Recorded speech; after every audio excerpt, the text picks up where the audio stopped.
পঞ্চপাণ্ডবের পরে বাংলাদেশের যে কজন ক্রিকেটার জনপ্রিয়তায় এগিয়ে, সাব্বির রহমান তাদেরই একজন। অভিষেকের পর হয়ে উঠেছিলেন দলের অবিচ্ছেদ্য অংশ। কালজয়ী কত ইনিংসও আছে তার। যদিও সেই সাব্বির এখন জাতীয় দলের বাইরে। ভক্ত সমর্থকরা অবশ্য মনে করেন সাব্বিরের ব্যাটে যে ধার আছে তাতে এখনও তিনি জাতীয় দলে খেলতে পারবেন অবলীলায়। যদিও সাব্বিরের সেই প্রত্যাবর্তন হবে হচ্ছে করে আর হচ্ছে না। বিপিএল থেকে ঘরোয়া ক্রিকেট, ঝকঝকে লাইভ টেলিকাস্ট থেকে পিচ ভিশন, সাব্বির যেখানেই খেলুন না কেন তা দেখতে মুখিয়ে থাকেন ভক্তরা। তারাই তাকে প্রশ্ন করেন কবে ফিরবেন জাতীয় দলে। এবার এ নিয়ে সরব হলেন সাব্বির নিজেই। তিনি রয়েছেন মহান আল্লাহর হুকুমের অপেক্ষায়।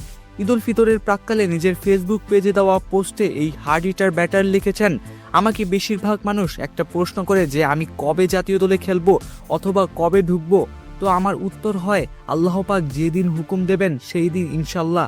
তবে সাব্বির নীরব এক বার্তাও দিয়েছেন। তার দেওয়া ফেসবুক পোস্টে সিস্টেমের বিরুদ্ধে লড়াই করার কথা উল্লেখ করেছেন, যা নাকি গেল 3 থেকে 4 বছর ধরেই চলছে।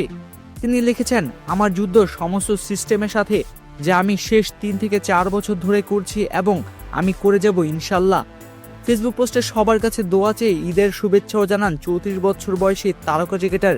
লিখেছেন, সবাই আমার জন্য দোয়া করবেন, ভালো থাকবেন, সবাইকে ঈদের শুভেচ্ছা। ডানহাতি এই ব্যাটার 1991 সালে রাজশাহীতে জন্মগ্রহণ করেন। বাংলাদেশের হয়ে 11টি টেস্ট, 66টি ওয়ানডে ও 48টি টি-20 খেলেছেন।